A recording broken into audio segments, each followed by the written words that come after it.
Hi everyone, I'm Abigail. This is Riddley, and welcome to another Two Kids interview. Today we are joined by award-winning author and poet Sarah Allen. Ms. Allen has written 3 published books: What Stars Are Made Of, Breathing Underwater, and The Nightmare House, which came out last month. Thank you so much for being with us today. Thank you guys. I'm so excited to talk with you. Before we get into your writing, from what I hear, you have been to Disney World a lot. Do you have a special Disney World tip that you know and a lot of people don't? Ooh, that is an excellent question. Uh, I think my special Disney tip would be to the certain things that you should bring with you and not buy at the parks, and then certain things that you should buy are worth buying at the parks. So, for example, the toys usually aren't worth buying at the parks because you can get those other places. But the food, especially like certain food, like when you go to the quick service restaurants, for example, I love the Pop Tarts from Woody's Lunchbox at in Hollywood Studios, and I love there's a really good patty melt in the diner at Magic Kingdom. So there's some really good food there that's worth spending your money on. But and make sure you come with things like sunscreen and the fans because you don't want to end up spending money for fans when you get there. Bring your own. That's my tip. And here's my cat. He's crawling around. This is Timison. You were born with Turner syndrome. The main character, Libby, in your book, What Stars Are Made Of, also has Turner syndrome. Was that something that was important to you to have as part of that book? Yeah, definitely. It was a really important part of it. And here, I'll show you guys the cover. Here's What Stars Are Made Of. And this is Libby, who you guys are talking about. It was a very important part for me to have in that book. And I actually wrote it with the help of a teacher in college. She helped me write it because it was so important to me that I was actually kind of nervous about writing it because I wanted to write it well and I wanted to do it justice and do a good job.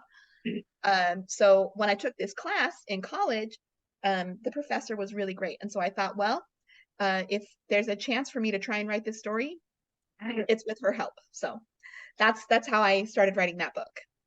In your second book, Breathing Underwater, one of your characters is dealing with a different kind of medical condition. She is suffering from depression. Is it hard to sometimes deal with hard topics and still have the book be uplifting by the end? That's kind of specifically, you hit it right on the head. That's kind of specifically what I wanted to do. And here, I'll show you guys that one. Here's Breathing Underwater.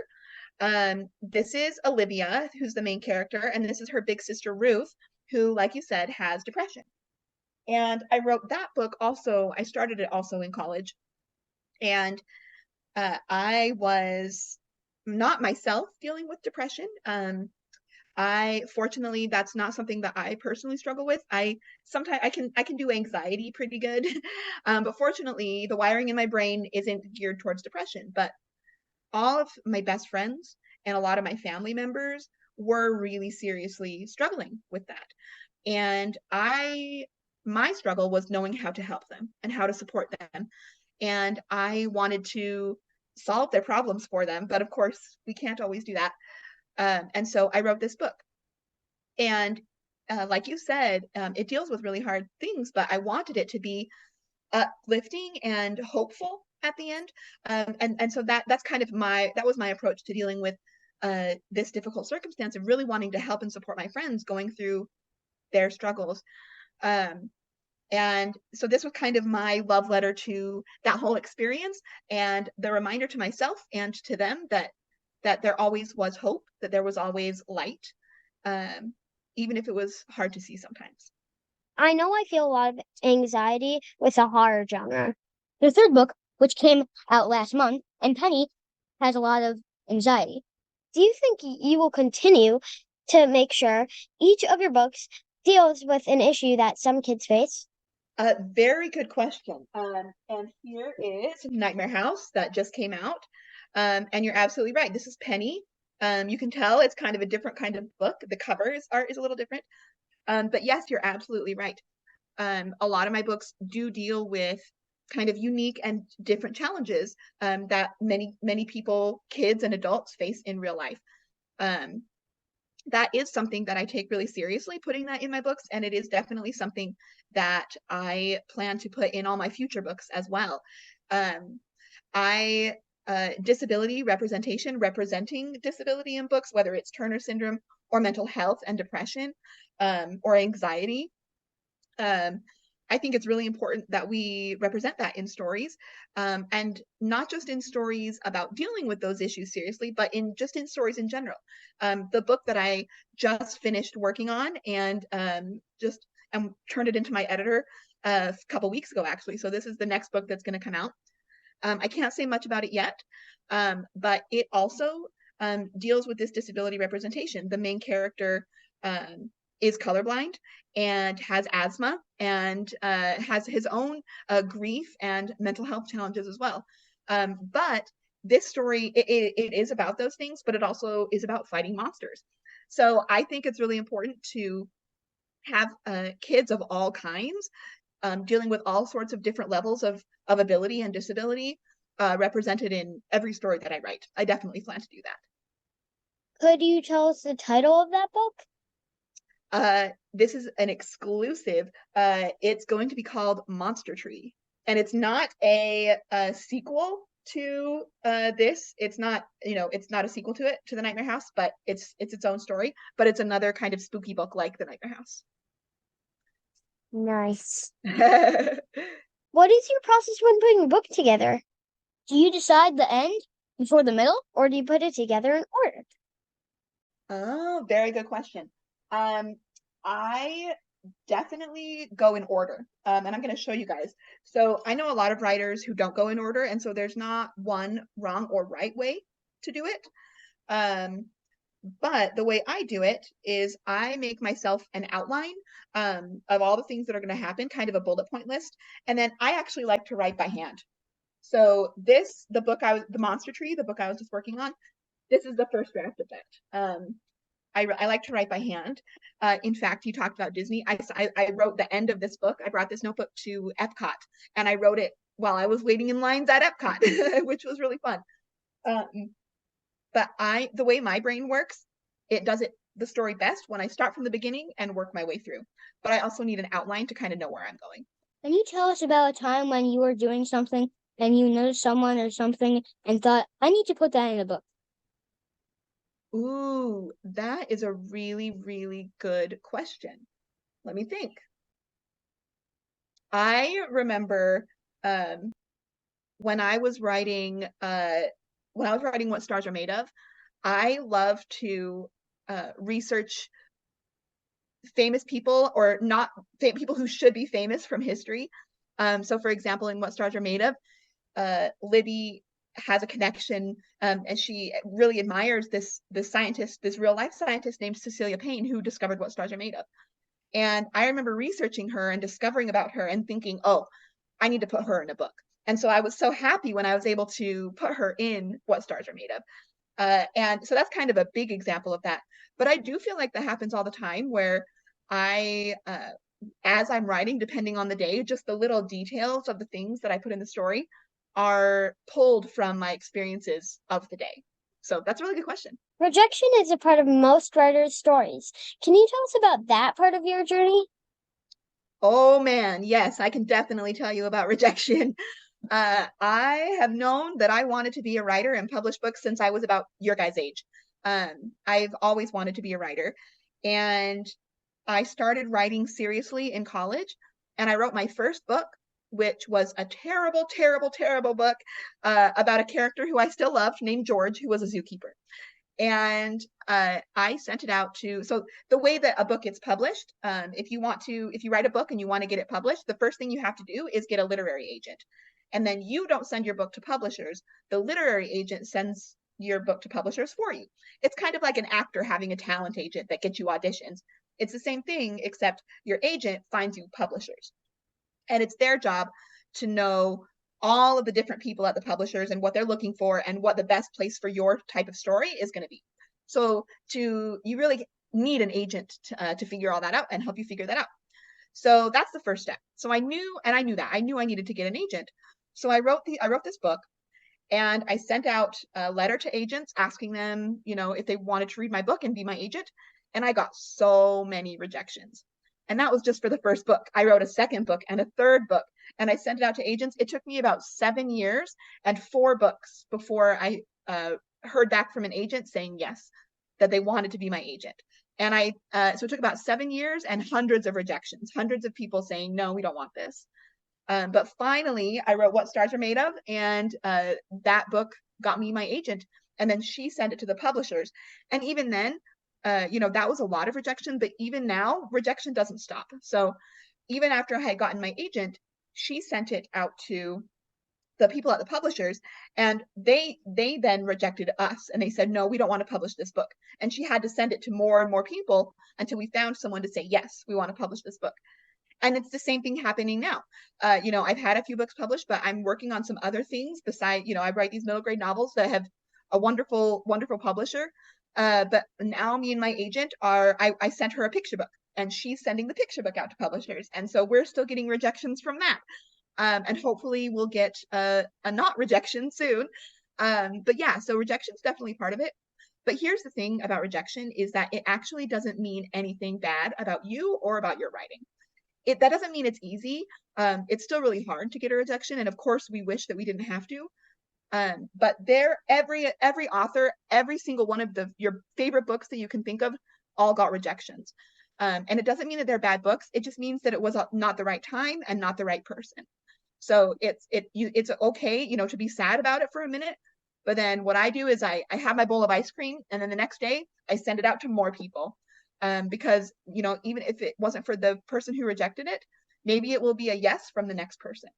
And I know that it wasn't about me. It doesn't mean that they hate me. It doesn't mean that they thought my writing stunk. It just means it wasn't for them. So I keep going until I find who it is for. And that's rejection's definitely a part of this. Will we ever see George in a future book? Good question.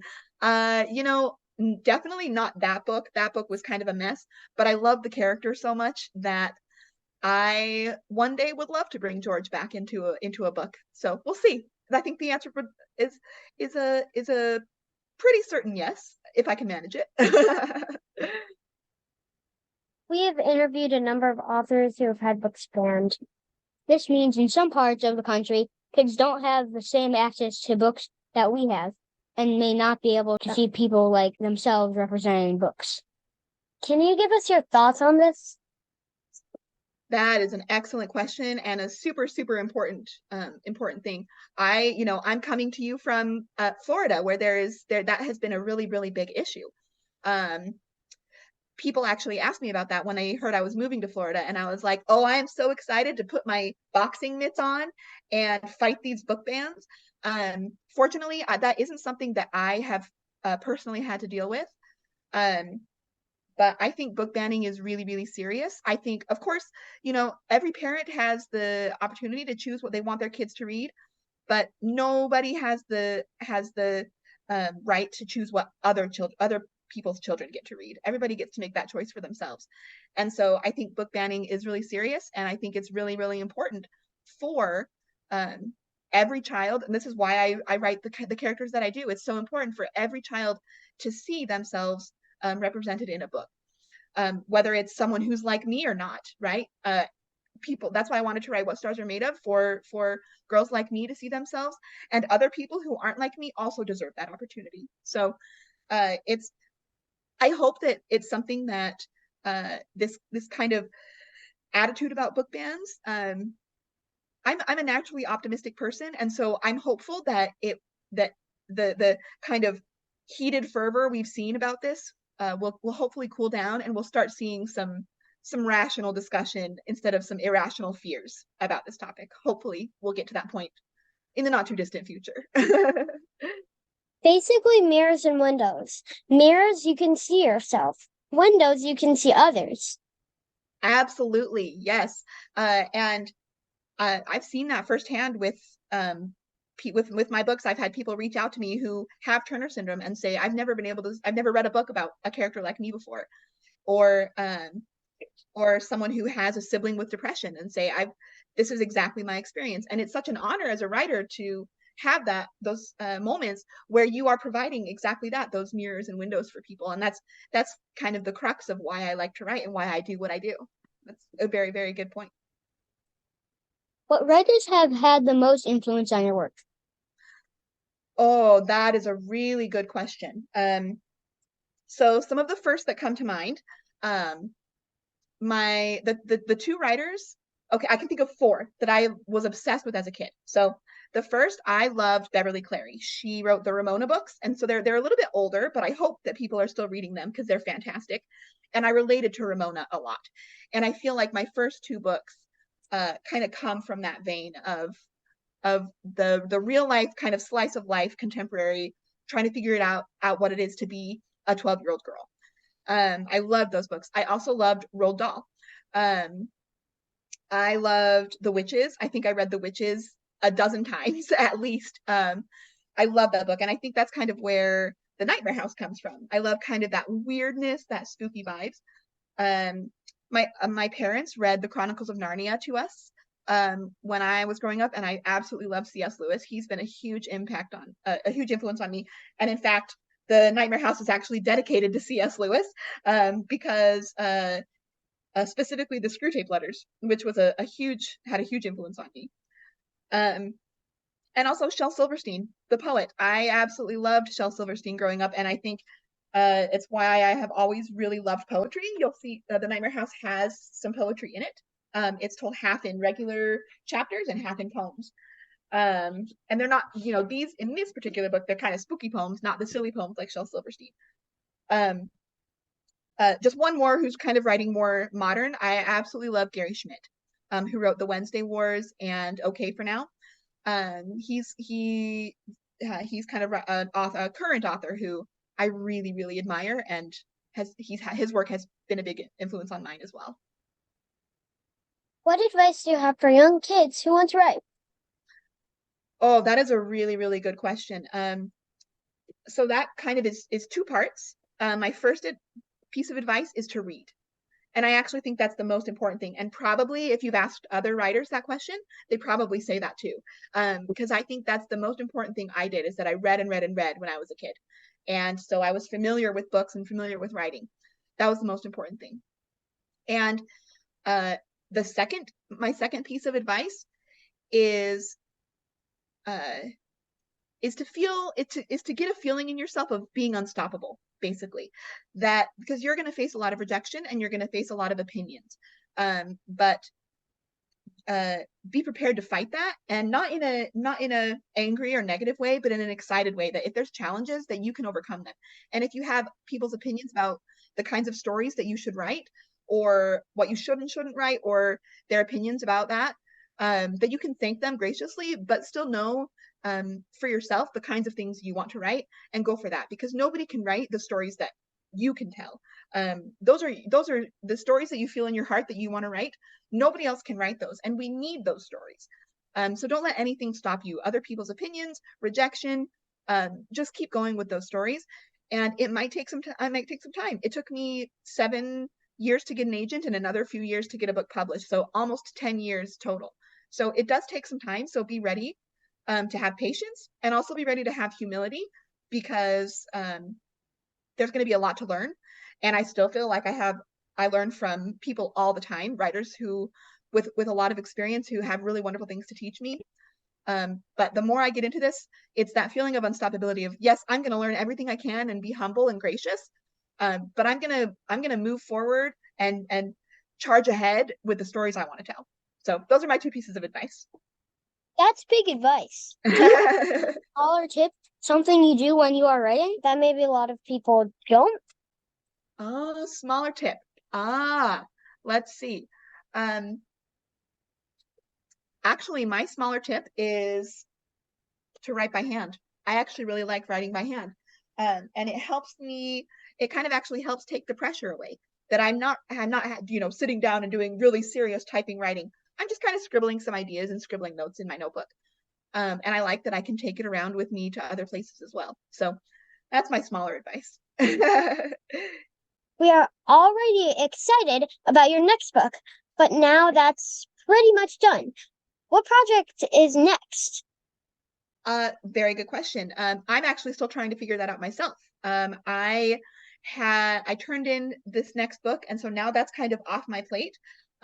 What I'm working on now is actually a chapter book about ghosts. So I think that's probably, so it's going to be a little bit shorter. It's kind of in the vein of A Diary of a Wimpy Kid, but told from a ghost's perspective. So that's kind of what I'm working on right now. I'm also trying to teach myself some art skills and do some drawings in it. So maybe I'll have to interview you and learn from you about art and comics. Finally, it's time for our turbo 10. All right. 10 rapid fire questions. Are you ready? Let's do it. Okay. Number 1. What is your favorite phrase to use? Inconceivable. Number 2. What is one subject you'd love to learn more about? The history of the American West in the 1800s.